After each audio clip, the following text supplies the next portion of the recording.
Welcome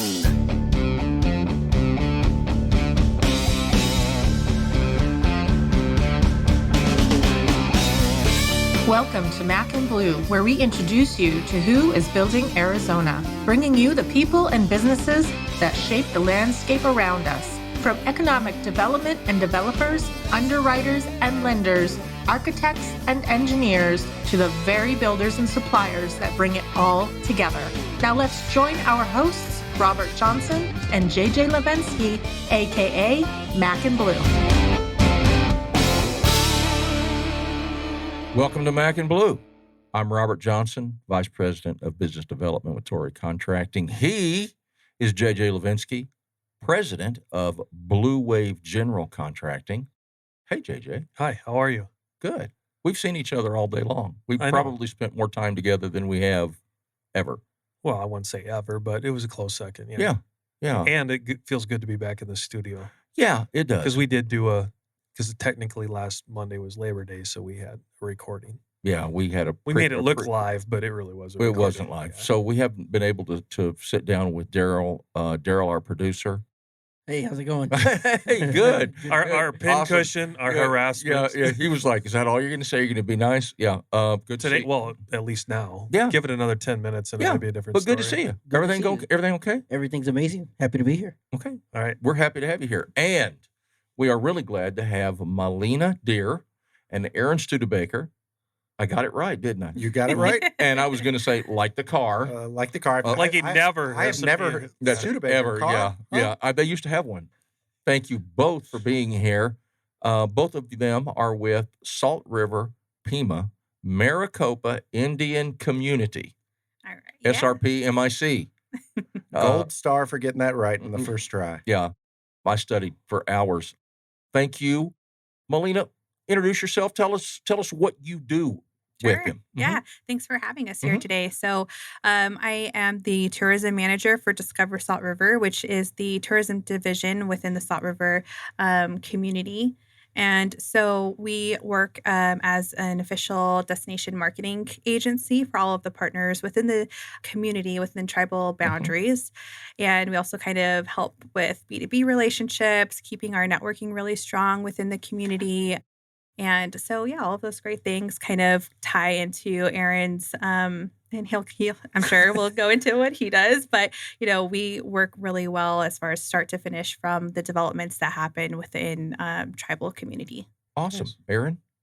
She said that you work very good together, and we'll find out about what you do. So tell us. I'm interested to see if they're going to fight by the end of tell us exactly what you do. No, we do work very well together. We actually work across the hall from each other. Oh, thank God there's a hallway. I know, exactly. We can both shut our doors if we need to. So I'm a project manager in our community development department within Salt River. So between Maleena and I, we kind of cover all development from before a shovel goes in the ground. You're the early one. I'm the early one, along with a lot of other great staff within our department.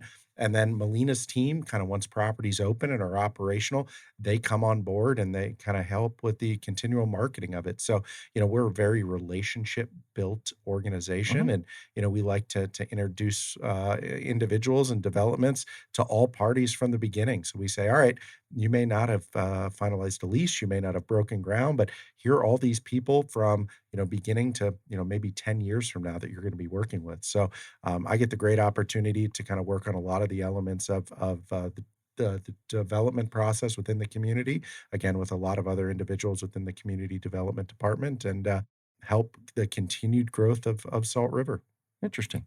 I think one of the biggest questions, and maybe Maleena, you can help, when it comes to the tribal lands and specific, like how it's, what's the right word, bifurcated around the valley. Can you, when you said the word boundaries, can you define like where the boundaries are for you guys? Yes. So Salt River lays on 52,000 acreage, and development essentially only happens on what we call the Western Corridor, which is everything between Pima and the 101 freeway. And it runs up in south and north about 14-ish miles, starting at pretty much Via de Ventura and then coming down southward. So all the way to the like the what, 202? the 202 and the whatever they So you guys are right there across from Tempe Marketplace. That's your southernmost border. Okay. And you said the northernmost, like it starts about Villa de Ventura? Yep. So about where Talking Stick is. A little bit more north than that. So the edge at, I think it's called Pima Center, or is kind of like where Dutch Bros is. That's always like a good landmark for people. That's basically the most northern border. Interesting. Before we jump into all the nuts and bolts, I think you mentioned in some of the pre-show notes, the SRPMIC, for the sake of time and trying to say that over and over again, you said is made up of primarily of two tribes? Yes. So I did never know that. I can kind of go into Yeah, like please. our Would you please? history a little bit. So we'll start with the name. We can break down the name. The Salt River Pima-Maricopa, Indian community. So Salt River Pima is one tribe, and that's how you would say it in English, but we actually refer to ourselves as the Ogumil-Atham. I have heard that before. Yep. Yes. And so that translates to Salt River people. Mhm. And then Maricopa, which we refer to ourselves in our language as Ashiram Pipash, which translates to people who live upwards of water. So it's two distinct tribes. We've had, generations of living together in the same area and that sort of thing. And so when the community was created by executive order, our tribes were placed together in the same geographical location, but two different languages, two distinct cultures, even in kind of design and art and things like that, you'll see kind of some differences as well. So very interesting, Yeah. but have done everything together from the beginning? Yep. Wow. Well, I wouldn't say necessary. What do you Yeah. what do you constitute Well, the yeah, I beginning? see what you're saying. Yeah. But for a long time. Yes, Yeah, for okay. a long since pre-contact. Okay, awesome. Now, let's get into the good stuff. And I know this is the stuff that I get asked all the time. I want to build something. And I'm like, oh, man, look at all that land. I can just go out. I'm going to go out there. I'm going to buy me a chunk of land right there off the 101. And I'm going to build me something. That's not how it works out there, is it? Not necessarily. I mean, to kind of take it a step back and kind of also piggyback on what Maleena said, when, the land was really, the boundaries were created, the community was also parceled out. So there were different parcels that were given to different families within the community, Oh, all interesting. throughout the community boundaries. And way back when, there were actually two different grouping of parcels that were given. Given one grouping of parcels way on the east side of the community, that was at that point kind of in the rich land where, the Salt River flowed and, the water was essential for living. So, Right. That was kind of the prime real estate, quote unquote, Okay. back then.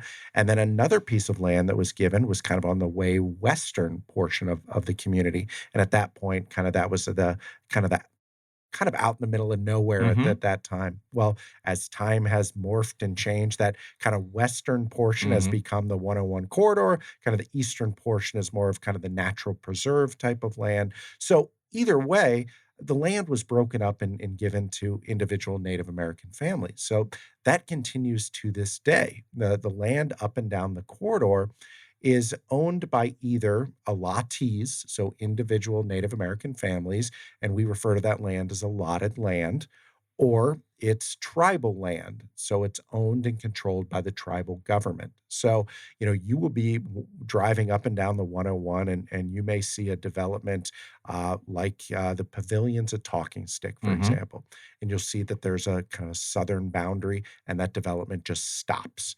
And then there's open land, and then another development just starts.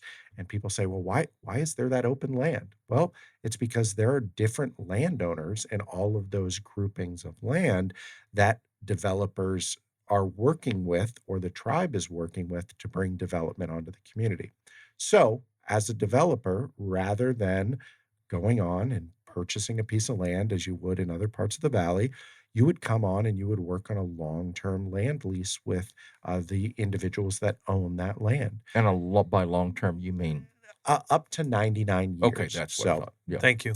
And that could be one landowner, or that could be 200 landowners. So throughout time, as families grew and fractionalized and all, the ownership stake on those parcels grew or shrank and then grew and adjusted again to make it today. That it depends on the parcel, depends on the number of people that kind of are the controlling interest of that parcel, and also it depends on if that group of family members or community members even have an interest in developing. There are individuals that say, this is not an area that I'm interested in developing, no matter how big that lease check may be. Really? It's a I see you shaking your yeah. head, Maleena. It's like, yeah, see it or hear it all the time. So some of what we would consider prime land, maybe right off the 101, there's some that just have no desire to do anything with it. And I think that's mostly a cultural difference. I was wondering if not. Yeah. Mhm. There's a saying that I've heard periodically through my time. I've been with the community almost 12 years, and heard individuals say, "Land is forever, but money burns." So it's something that the land will always be there. The money won't Yeah. always be there. So whether it is that there's not an interest to develop today, Mhm. there may be interest to develop in the future, but there's no need to rush into anything. So different families have different mentalities, and through the long-term land leases, the interested families or the tribal government will work with groups like a Great Wolf Lodge of the world, or Mhm. Right. other developers to bring development in. So that might instantly sound extremely complicated, but I would tell you it really isn't. And that's why we have, in our department itself, that's why we have 84 people to be able to kind of work through those, to have the landowner relations, to have those communication, to have those processes. We obviously are going to kind of toot our own horn a bit, but we hear a lot of times that our process, once people get in it, is actually easier than a lot of other municipalities. But it's just a mystery Yeah. to many. It's the mystery. Yeah, it's like I've never done this before, so it's got to be hard. So yeah, so you quit really hogging all the questions, no, man. I've got all the good ones. We'll leave his bad ones for later. So it really can turn into just getting a family at the table or whatever it is, whatever the case may be, and working through the details, negotiating. Exactly. So I'm an Ohio That's boy. amazing to me. I'm from Ohio, and there's a lot of farmland around I was gonna Ohio. say. It's very similar. I've seen a lot of comparisons, kind of the rural farming community to the Salt River, where I have family that owns big farms, and they have to decide what they're going to do with that. Is it going to become a solar farm? Is it going to become a shopping mall? And Or an it's Intel fab site. exactly. It's kind of the same mentality, and it impacts so many different people for so many different generations that people think it's unique just to Salt River or just to tribal No, and you communities. see But it the- on but- non-tribal land too. You see where farmers Exactly. just not going to sell the farm. I don't care what they build around me. I'm not selling. And I think when you Yeah. put that comparison, people are like, "Oh, Get it? I get it." Yeah. Yeah. But it just because it's a tribal community, sometimes just there's those blinders on of not thinking of the comparison in the quote unquote real world for others. Well, truly within Salt River, again, the process is different. It's not challenging. It's not impossible. It's just different. So on that, can I go? Yeah, sure. Tag, you're it. Go ahead. Thanks for letting me have a Yep, spot. go ahead. All right, back to you.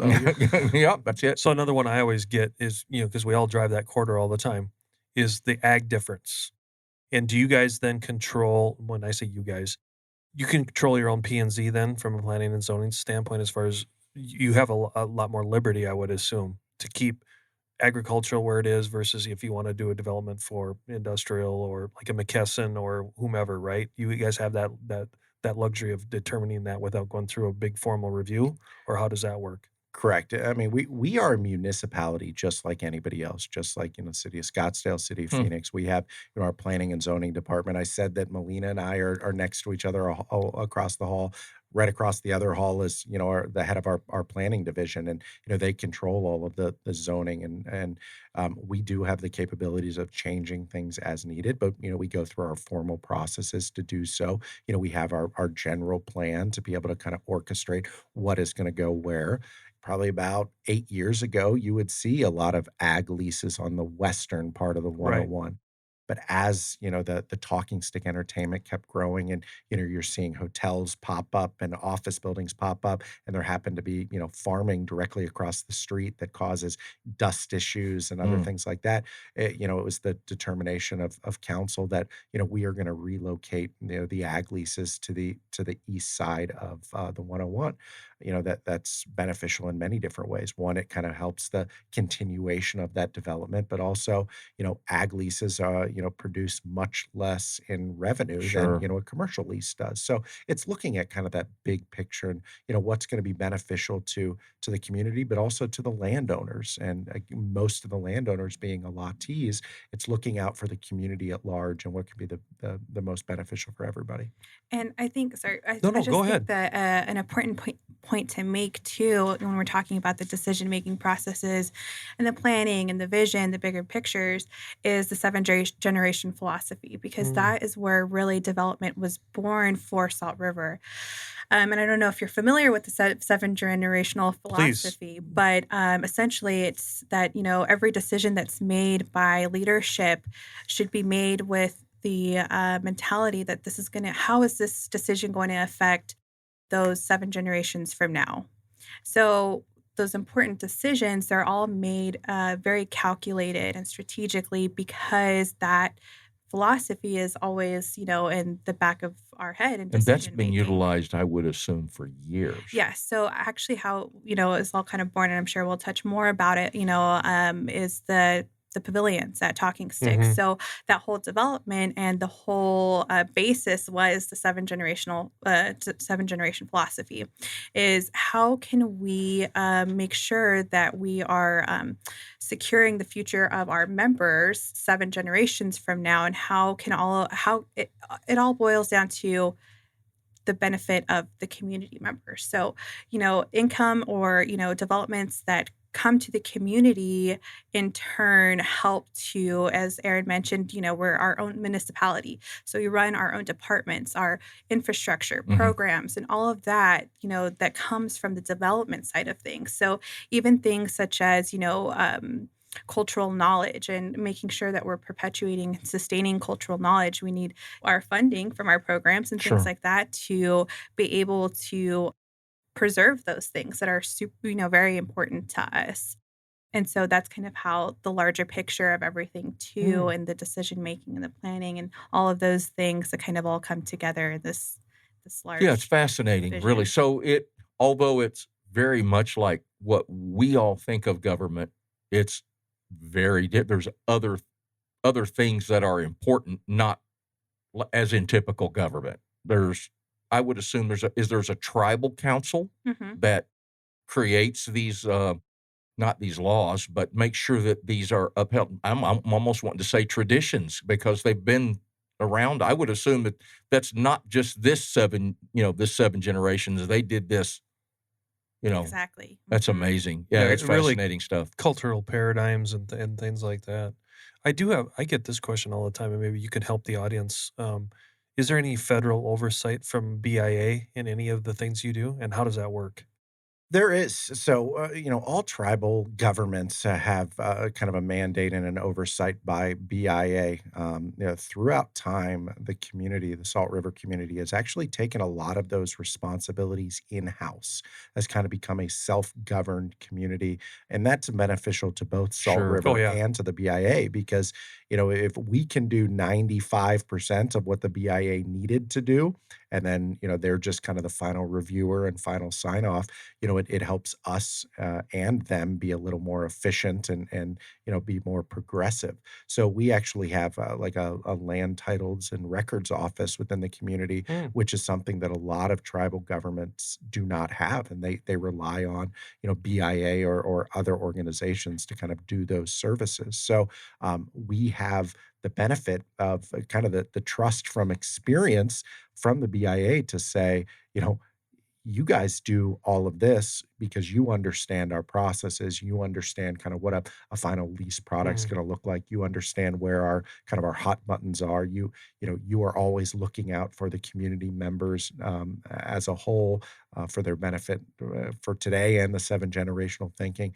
And then we orchestrate with the BIA, on a regular basis to finalize things. So we are less reliant on them, but they're obviously a fantastic partner and all of the Have community. you, in your 12-year tenure, was that always the case, or have you seen an increase lately? An increase lately. Okay, because of your sophistication and everything you guys are doing. Exactly. And we'll get in that in just a second. What? Let's take a break Oh, real quick. okay. Thank And you. hear from our sponsor, and then we're going to dive into that one. Torrey Contracting, your full-service Division 9 contractor. Torrey Contracting operates with a smaller, hands-on team. This cohesive structure results in superior workmanship and economical solutions. We deliver projects with unsurpassed commitment to quality and stewardship of budget. Torrey Contracting, small enough to listen, big enough to deliver. So on that note, I've been out here for 38 years or so. He's 39 years old, by the way. Yeah, thank you. So, but land sat for years and nothing happened. And it seems over the last, I don't even know, I can't even think of what that period is you're about to tell me. What changed and why do we see the growth and do we see that all that building and construction going on out there? So you're not wrong. Things have definitely ramped up to, the naked eye within the last 15 years or so. But I think what a lot of people tend to forget is the infrastructure before, a shovel goes in the ground for development is what needs to come in first. Sure. And, you look at, other municipalities and, how much time it took for them to, put in the utilities and the roads and all. The 101, didn't come until the 90s. And that was a big contributor to traffic. Sure. At that point, you would see that there were no even east-west roads kind of going within the I community. remember when it was just Pima, when it was mostly, wasn't it Pima? Yes, That's correct. yeah. So there was many, many years of not only creating the infrastructure, but creating the processes. And, the community throughout time had different revenue sources like our, sand and gravel operation and our landfill and some other revenue sources. But, the big catalyst was gaming. And I gaming was gonna gave ask the that, yeah. community the opportunity to really then reinvest a lot of those funds back into infrastructure and the ability to grow and to the ability to plan. And in the 90s, there was a famous architect named Charles Schiffner that actually came in and he did these listening sessions, is what they called it, and talked to the community as the 101 was coming and said, "What do you want to see?" We're about ready to hit a new time in the community where there's going to be some opportunities for development. And what do you see that looking like? And kind of listen to the community. And that really had become kind of a blueprint of what the community wanted to see, both development wise and kind of cultural influences. And I think that's a great example of, it's not all right, 101's coming, we've got infrastructure in, let's go, go, go, go, go, go, go, go, go. It goes back to that long-term thinking and long-term planning. And, once the infrastructure came in and the infrastructure, not only the physical in the ground, but the infrastructure within the government, and staff started being built and all. You if you ever have the opportunity to come to the Two Waters government campus, it is a beautiful campus. Well, it hasn't always been there. It used to be modular buildings where, I heard the stories of, there's, a handful of guys in one pickup truck that were running the government. And, Seriously. truly. And, just throughout time, as some revenues started being produced, things could grow and grow and grow. So just, it really took baby steps and, nothing happened just overnight. But as, things got finalized and opportunities became a reality, that's when you saw a lot of the development happening with office, and it really was kind of the first catalyst, and with Talking Stick Golf Club, and things just kind of baby stepped from there, and we started catching up. Yeah, so it was all of these little baby steps that got us finally to the place where she could have a job and you could worry about tourism. Yep. For years, there was Hmm. tourism. What are you talking about, tourism? It really is becoming more of a place. A destination, if you will. Yeah. Oh, wow, wow. That's why she has the job and you That's don't, why she Robert. has the Yeah. job. I'm like, that was just so seamless. It really does become a destination, and even more so I see now that you mention it like that, over the last 3, 4 years when you get getting things like the Great Wolf Lodge and you're getting White Castle hamburgers, that's a Oh destination. man, that was Yeah. Oh, man, yeah, Agreed. we exactly. remember Yeah, that. yeah. Oh boy, here we go. That's a 30-minute part of Yeah. the Oh, podcast right wow. now. But it does become interesting. Touch on that a little bit about and maybe the planning behind there obviously had to be that had to been part of the vision. Yeah, absolutely. So I think, as Aaron mentioned, as the resort came and we had more entertainment, district partners, and we had more to be able to market and to be able to share. And we're now at a place where it's very diverse as far as entertainment partners go. So we can accommodate a bachelor party, and at the same time there's a birthday party Mhm. going on in the district. So Right. it's the diversification, I think, for the different demographics that the area hits it just is so seamless, really. And it just makes sense, especially with talking, or sorry, Salt River Fields there, and the events that they bring year round, really. And then going into spring training, spring training really being the heart of destination travel in Salt River, and all of the hospitality partners that have, been popping up in the last couple of years, in the last 5 years. So now we have about 6 hospitality partners that all hit, different demographics and different uses, Mhm. really, in Great Wolf Lodge. But then you've also got Staybridge. We've got some long term. Mhm. We've got Residence Inn is there. And then, of course, Talking Stick, our gaming property, this is there. So a kind of different situations there too. So Is another question I hear all the time, is Talking Stick going to expand the resort and golf at all, or is there any, or Oh, can't you she's got talk the about? smile. She's like, "Oh, he's gonna ask that." Well, I'm just asking the So questions actually, that we I get. don't know if you have noticed or been or driven by lately, but there is a tent outside. So there is an expansion. The poker room is being, expanded. We've also got Casino Arizona that Right. continues to, be refreshed and reworked as well. And then there's also some, if you'll notice, some fencing and things going on at the golf course right now. So they're So the answer undergoing. is yes.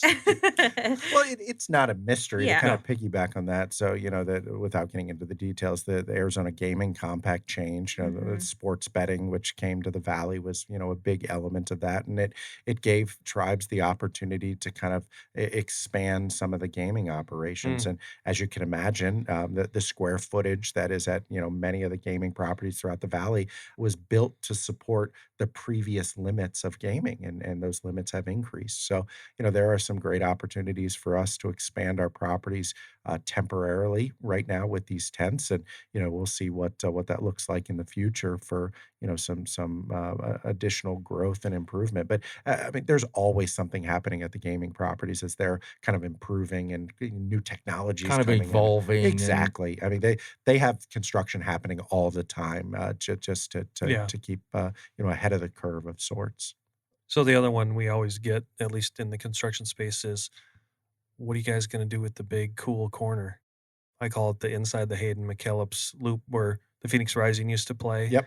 Is that still in the long term play? Is that going to be a large sporting complex that you guys are going to help co-develop, or is there anything you can tell the audience in that area?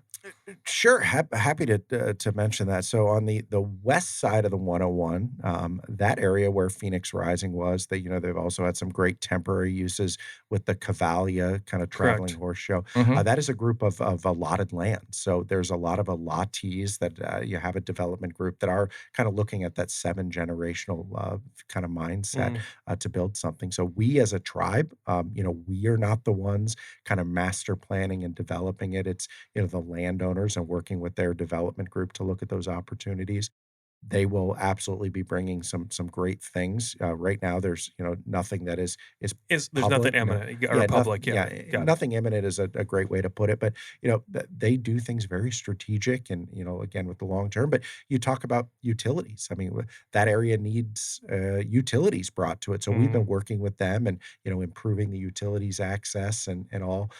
Again, people look at that prime real estate and say, "Let's put a shovel in the ground yesterday." Well, we have a lot of kind of behind the scenes work. So it's a great vision by the group, and it's a great community kind of working with them to get it ready. So yeah, it's a prime location. So someday, yes, something great will happen, but nothing imminent. Good. Is there any plans to go farther east with development than what you see now? Is that staying primarily, is the 7 generational plan for it to stay ag, mostly going Or east? residential or Yeah. the lattes. Yeah, so we definitely encourage people to stay, on the western border of everything That is the focus. because there is residential there, and Got that's it. also where a lot of the natural preserve is as well. We've got Red Mountain there, which is closed off to the public, and Right. it's a sacred mountain for us culturally. And Okay, where Red Mountain? Between Oh, farther east. Okay, I'm yeah, sorry. you're Yeah, talking, thank you. I'm going if west. you're Yeah, going okay, up I to know where you're talking going up about to now. Fountain Hills. Yeah, okay, thank you. so that is kind of just a little side note, Yeah. geographically speaking, is that is kind of like our beacon to home. Every time we're going on the freeway or we're coming, even if it's from like a weekend trip or anything like that. Like when we see Red Mountain, to us, that just symbolizes home for us. Mhm. And so that's a sacred space, and it's closed off to the public, and people see these beautiful views that you can see from Talking Stick Resort, and like all different Top Mhm. Golf and things like that, where you Mhm. have these amazing, incredible views. But you can look, but Yeah, but don't touch. don't Yeah, travel over yeah. there.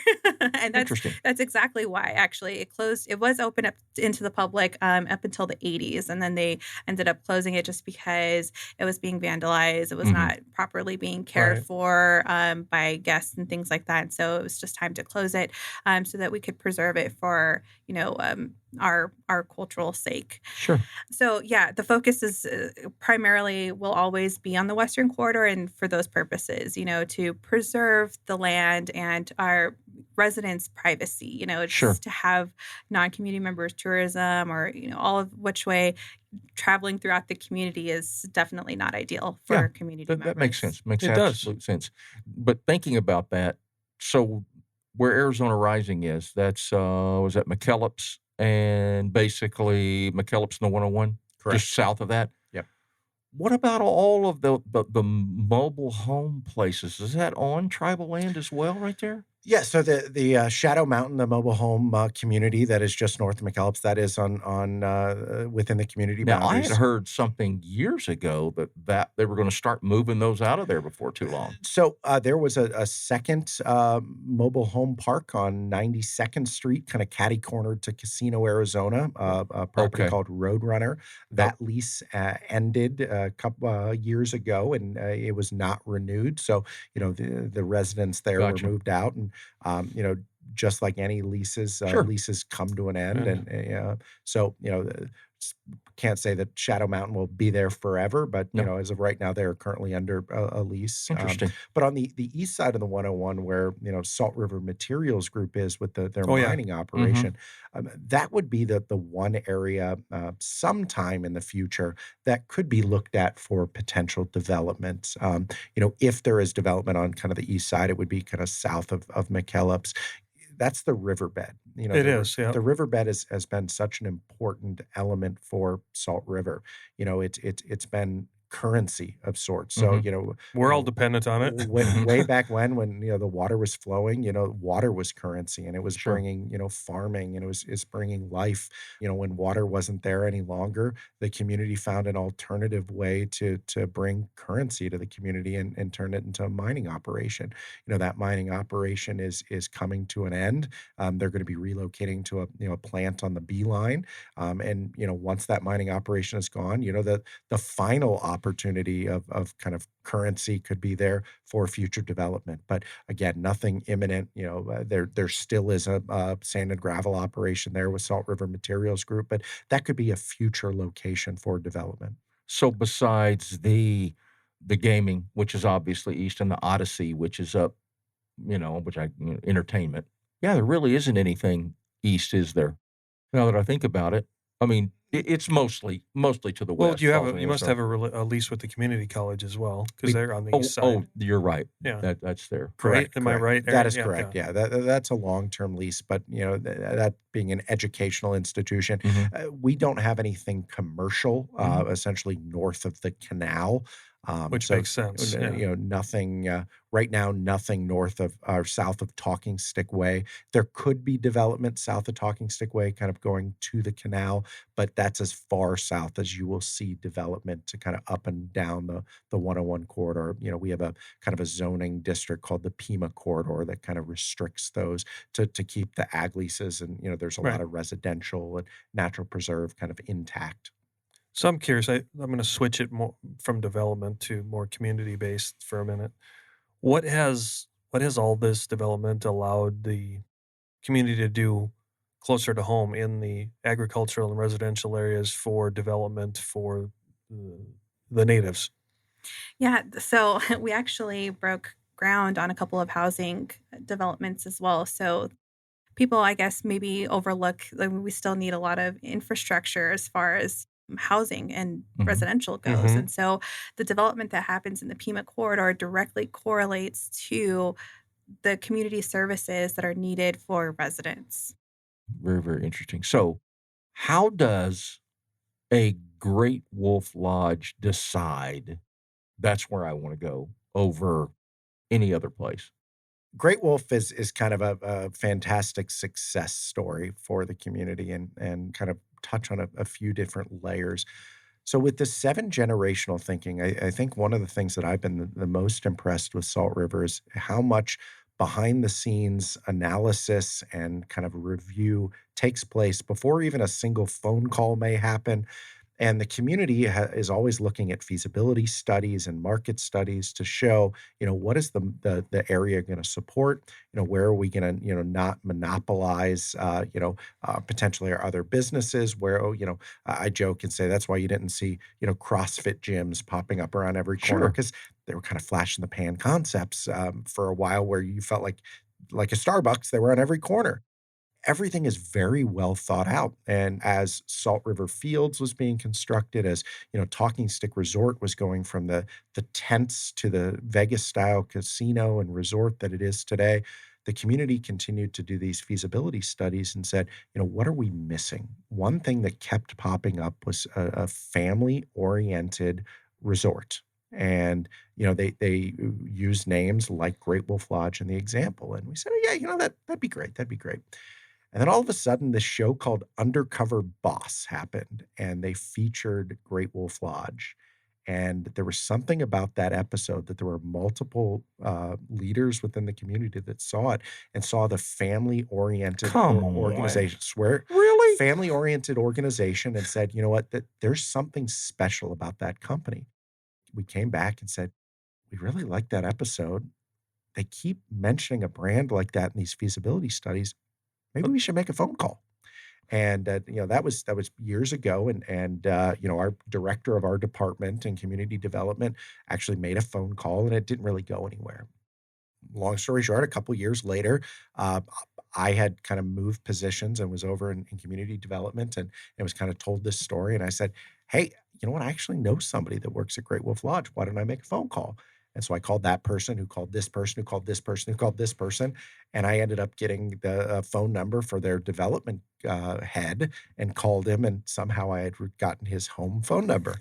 Uh, and he called, and he's kind of like, how did you get this number? And I'm like, I'm not going to share my sources, but called him, and I said, we just love to introduce you to the community.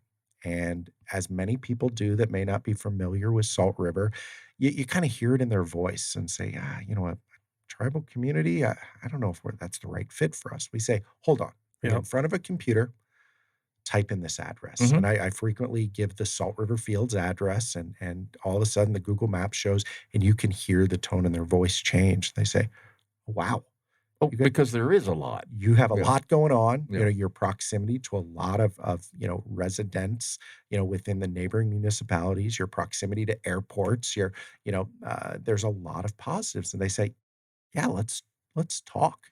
So we started a conversation. We invited them out. They stood on the lot where they eventually were and said, there's something special about this place. And next thing we knew, about 4 years later, we're breaking ground. And one of the best things about it is we broke ground on a Friday, and the project was first announced to the public on that Tuesday. And the amount of phone calls we got that said, this must have happened overnight.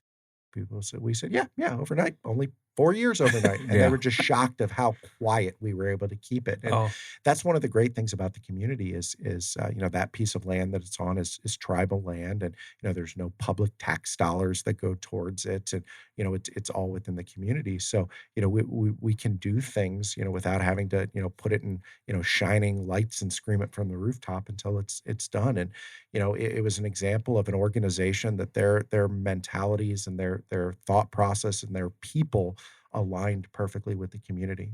Because I've seen a lot of projects that it could have been a great financial opportunity for the Right. community, but if the people and the company's morals and all Culturally just didn't fit. don't match the community, it's not going to be a long-term partner. And Great Wolf just tied in perfectly. And Fascinating. we are here today with them, and we're honored to be one of their locations, and it's their second location within a tribal community. So we're very excited about were that. you the first though? No, they actually have a relationship with the Chehalis tribe in the state of Washington. Okay. And I will tell you, their successful relationship up there was another catalyst to make it a A reality. down here. validator Yeah. as much, yeah. Okay, awesome. We're going to take another break and we'll finish up. There comes a time when dreams become a reality, when you see your vision materialize into a true work of art. And the only way to get there is to choose a general contractor who shares that same vision and knows how to bring it to life. At Blue Wave, we aren't so big that we've forgotten where we've come from, and we aren't so small that we can't care for your projects regardless of their size.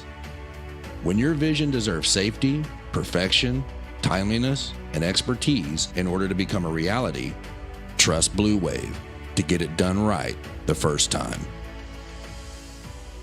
What kind of things does Discover Salt River do to build that community awareness about these places and things? And where can people go to find out about that, about what all there is to do, that destination? Yeah, so to kind of hit on your first question, I mean, I think a lot of it ties to a mirror of Great Wolf Lodge and the relationship that we have with Salt River, because that is echoed throughout the community, as far as relationship and just like that strong networking and those community ties. I have never really experienced anything so everybody is just so willing to be a great partner, and it's the same. They know that they'll receive that right back, and so that is what really helps us as a DMO to be able to work together and do events together. To that way we can promote the district as a whole, and as a destination. Is everybody playing nicely in the sandbox, so to speak, and Yeah. which we have that, and it's just a very unique. It's got to be Oh refreshing. my gosh, Yeah. it's so great to know that you have, that partnership with them, especially. And I'll just give an example, because our hospitality partners have just knocked it out of the park with their partnership. Is recently we had terrible monsoons, and it affected our residents. Some homes were completely destroyed. And that happened in July. And we were kind of on the news, and it was all of this. And they opened their arms, and their partnership was so solid. Their camaraderie was there, and they helped the community and their families, and helped us lodge families that didn't have a home to go to that night. And it was all like that. We got a phone call, and we're like, hey, we need to place. We had placed over like 200 families. And that was all At your hospitality partners. all through, and that was That's all killer. through like just that's the type of you know relationships that are built here. Mhm. It's more than that financial side of things. It's truly a community. And as I said, from a DMO perspective, it helps us because we all can work together to create, amazing marketing campaigns together and really establish the Talking Stick Entertainment District as a destination. And so as far as, the second question, where can everybody find? So we're Mhm. on socials. Talking Stick AZ is the handle for Talking Stick Entertainment District, but also Discover Salt River. We have a website. We're also on socials, and you can kind of keep up to date on the things that are going on, all of the ongoings. We got newsletters and all of that sort of thing as well. So yeah. You mentioned that Salt River Fields does stuff year round. I mean, I know there's been food truck things and I get all that, but what are like some of the bigger? So this fall season is actually super, super exciting. We've got an amazing lineup. We've got Spooktacular will be here, Arizona Barrels, Bottles, and Brews. Always Say good. that fast Yeah, 10 Yeah, times. exactly. Arizona Wine Festival will be here too. I'm missing probably a couple of others. It's hard to keep up. I Yeah. mean, they have something going on every weekend, whether it's for kids or for, the Mhm. adults. saltriverfields.com. Yep. We've got such fabulous weather that, I mean, there is no winter really. Yeah, what are you looking at over there? You got something to say? Nothing. Just looking at. Go ahead. I was She going to wants say, to I get cannot believe I almost forgot. Enchant. Enchant is coming for the first time to Salt River Fields. It's coming this Christmas season. Now, what is chant? Oh my goodness. Yeah. To me, basically, it looks like a Christmas light Disneyland. Okay. Look out. So, That'll be Yeah. packed. yeah, it's going to be really A exciting. drive-through? It's not a drive-through. You go Oh, very in, good. and it's an interactive space. They've got like an opportunity to where you can ice skate through, and Oh, wow. Santa's there, and Mrs. Claus is there, and they have an ice bar that's there too. So it's kind of, I think it's going to be amazing. So That really that's- sounds neat. I mean, the reason I said the drive-through, that's kind of become a big thing the last 2 or 3 years. I've seen them, that pop. I don't remember the names of them. When you said that, I thought, oh, it's got to be one of those. No, I think this is even a step above. Yeah, this is the post-pandemic where Yeah. people can actually Mhm. get out of the Oh, car and gotcha. actually experience. Yeah, Don't have the- to just You don't have to be wait. locked in your car anymore, Robert. Exactly. Well, I kind of want to piggyback on something Maleena said because it's helped our world in the development side, and I think she's not giving herself enough credit and the team enough credit. But I mentioned Great Wolf Lodge and how I had to introduce them over the phone Mhm. to Salt River and the Talking Stick Entertainment District. I mean, that was 6, 7 years ago when I had to do that. These conversations today are so much easier because Mm. the tourism team has done such a great job of kind of marketing the area. And a lot of times it's in places that you may not see, we may not see because they're out in other markets. They're in feeder markets and they're, introducing, whether it's in Denver or Chicago or New York or, wherever it may be, to say, hey, come experience, come discover Salt River. So I know that I've been able to be helped when I, think you're having a conversation with somebody, and you're like, all right, I have to go through the whole spiel of who we are. And they're like, no, we saw an ad, like ended up on the newspaper, or, we've been to a spring training game, or we've been to the resort, or we've played golf, or we've done this, or we've done that. And I'm like, well, you just made my job way easier. Yeah, it makes So, people I mean, seek you out as opposed to you having to go seek them out. and that's one of the unique things about a tourism office is what they do. Locals may not always see that because you're familiar. You hear Talking Stick, and your mind goes somewhere specifically. That they're out there to introduce the brand to people that have never seen it before. So I know on the development side, we're so grateful in what they do because they've made our job a heck of a Sure. lot easier by kind of increasing the awareness of the brand. Sure. I got one. So, Aaron, you did a great job both of you did, of talking about the Great Wolf Lodge success story. But if you could we go a little bit further where I think we talked about it in kind of our pre-work here of what are the benefits of working with you as an entity in that development space so that the listeners or audience out there, if they have that same holistic alignment with you, whether it be a capital stack or something that they're looking for, what are those benefits so they can reach out to you? So there are multiple benefits, and some of these benefits are beneficial to some, and some are not. We have to look at it two ways. We have to look at the location as being one. One, you cannot beat the location that Salt River has for Mhm. development opportunities. But kind of putting on a different hat that again some appreciate and some don't is we care. Okay. Because the landowners are they're not just random corporations that are buying land and then developing out. They're the constituents of council. They're the residents that, everything that we do to help support, the education and the medical and all the services on the municipality. I mean, we know the people that these developments are going to be working with for these long-term leases. So we're more invested that it's going to be a successful development. That's why our tourism team meets these developments early on and saying, all right, here's all the support you're going to get. And our tourism office is free. So, a lot of municipalities, there's, you have to pay this membership fee to get all this and that. Everything that their office does is free.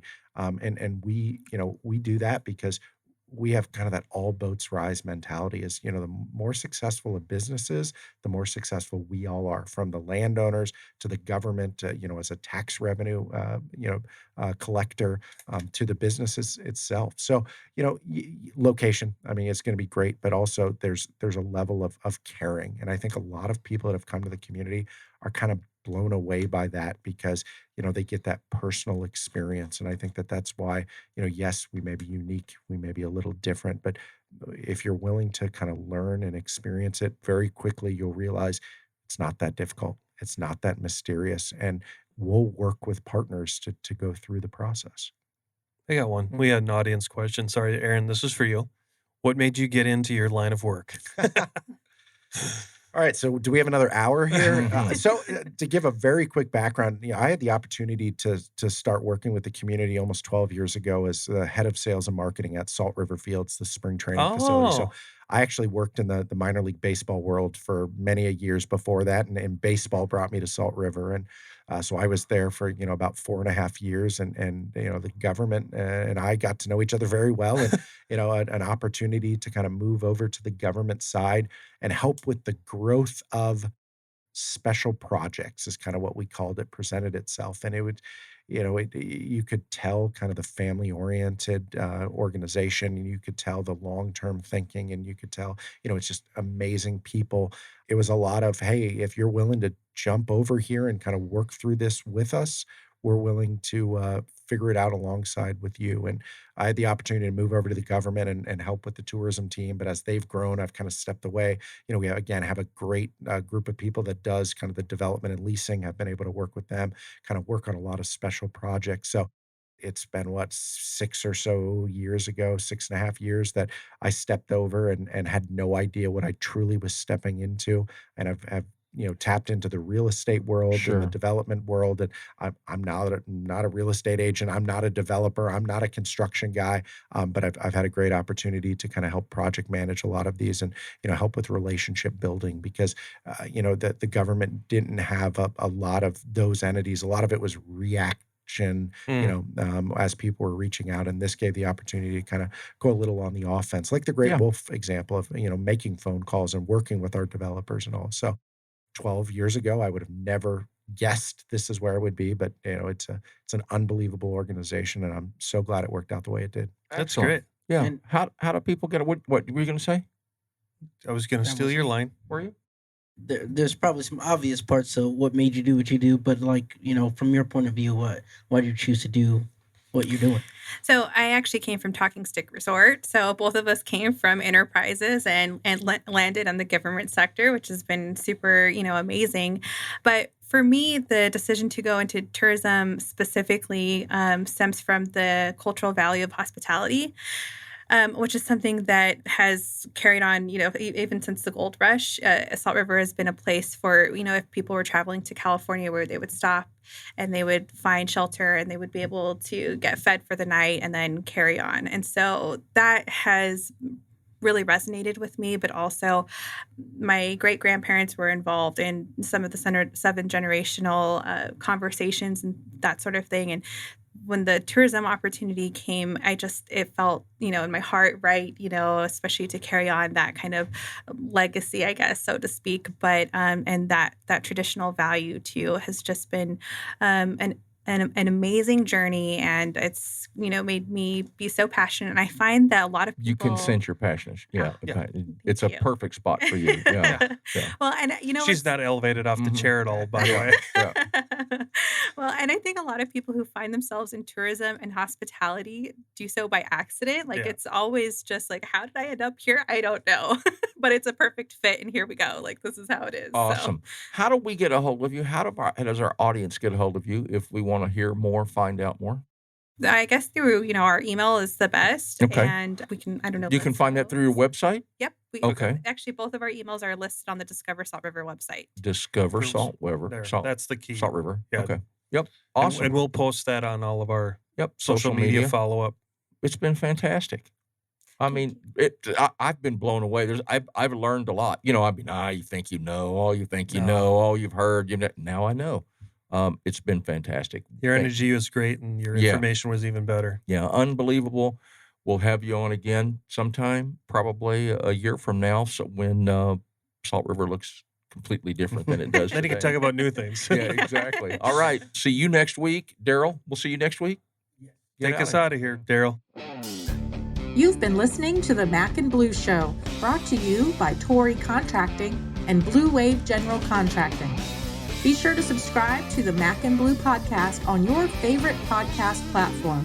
Follow Robert Johnson and JJ Levensky on LinkedIn and Instagram. And tune in live every Monday at 3 p.m. as we continue to introduce you to the people building Arizona. Walt Disney said, "You can dream, create, design, and build the most wonderful place in the world, but it requires people to make the dream a reality." Until next time, make it a great day.